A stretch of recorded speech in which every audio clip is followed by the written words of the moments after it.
Let's now discuss a few more settings. I'm gonna go in here and bring in anti-aliasing. And in here we have some settings. First of all, we have the spatial sample count. The spatial sample count is actually gonna help us to reduce flickering or noise in our shot. For example, let's say that we have some sort of a jitteriness or noise or flickering in our shot. We can reduce that by increasing this number. I generally like to keep this somewhere in between 4 and 8. 4 is actually a good starting point, but if you still see some sort of noise in your shot, you can increase this number up to 6 and 8. Next up in here, we have temporal sample count. Temporal sample count is actually a little bit complicated, and the job of the temporal sample count is to add a little bit motion blur in our shot. But what actually is motion blur? Now, to explain what motion blur is, I'm going to go inside Adobe Premiere where I have this shot fully rendered. Okay, so here I am inside Adobe Premiere and I have the rendering of my first shot. Now, if I'll enlarge this window and move this playhead somewhere around here, let's say, if we look at this weapon closely, you can see that we don't have a very defined boundary of this weapon. I don't really see any sharp edges or a very definite sort of geometry with this weapon. You can see that we have this distorted sort of edges in here, and it is kind of blurred out. Okay, this is what actually is called as motion blur. You can see that we have the same effect in here as well with the hands of this character. And if I move this playhead to just about, let's say there, you can see that we have this distortion of edges in here with his arms as well. And same is the case for this weapon. I don't have a very fixed or a defined boundary of this weapon. You can see that it is kind of blurred out and the edges are a little bit distorted. So this is what actually is called as motion blur, and this is what we need to make our shot look realistic and cinematic. And this is where the temporal sample count comes in. The job of the temporal sample count is to give us some good amount of motion blur to make our animation look more realistic and cinematic. Okay. Now, the way it actually works is, let's say that we type 4 in here, 4 number of temporal samples. Okay.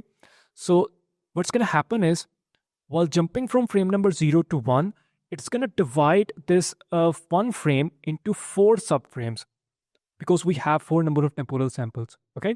So it's going to divide one frame while jumping from frame number 0 to 1. It's going to divide this one frame into 4 subframes, and then it's going to combine those 4 subframes to give us some good amount of motion blur. Okay, this is how it actually works. Let's say that we type 16 in here. 16 is actually a good number.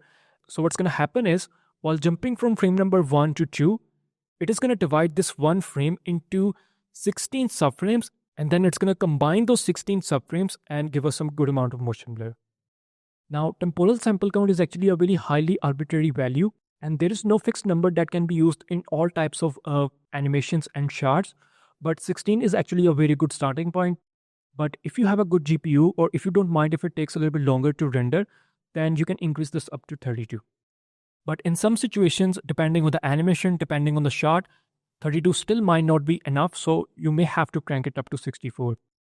I actually have an example to show you in what situations 32 temporal samples might not be enough, and you may have to increase it up to 64. Okay, so here I am inside Adobe Premiere once again, and I've rendered shot 3 in 2 versions. I've rendered the first version by using 32 number of temporal samples, and in the second version of the same animation, I've used 64 number of temporal samples. We have some good amount of motion blur in both of the versions. For example, if I move this playhead just about there, you can see that we have this distortion of edges. And same is the case with this one as well. You can see that we have some good amount of motion blur.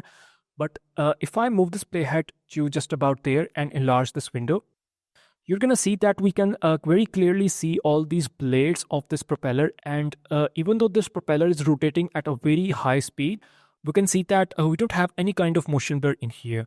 We can very clearly see that we have these sharp edges of the blades of this propeller. And I don't see any kind of motion blur with this propeller at all. But if I move to the second version of the same animation, the one with 64 number of samples, you can see that I cannot see the definite geometry of the blades of this propeller. It is rotating at the same speed, but because we have some good amount of motion blur in here, you can see that it looks very realistic and very cinematic. So this is how in some situations 32 number of samples just might not be enough, and you may have to increase it up to 64. But the question is that why 32 number of samples are just not enough? The reason why 32 number of samples are not enough because this propeller is rotating at such an enormous amount of speed that 32 subdivisions between those frames are just not enough. It is rotating at such a high speed that we need more subdivisions between those frames to have some good amount of motion blur.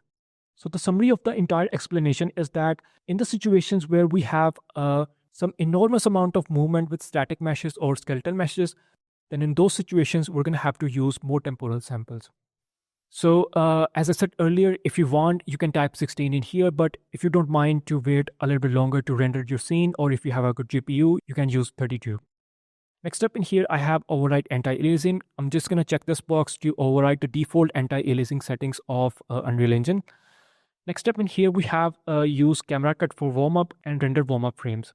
Now, in some situations where you have some sort of simulations in your shot, for example, Niagara simulations or something like that, then it's a good practice to check this box and type 30 or 50 in here to give Unreal Engine a little bit time to warm up before it actually starts to render your shot.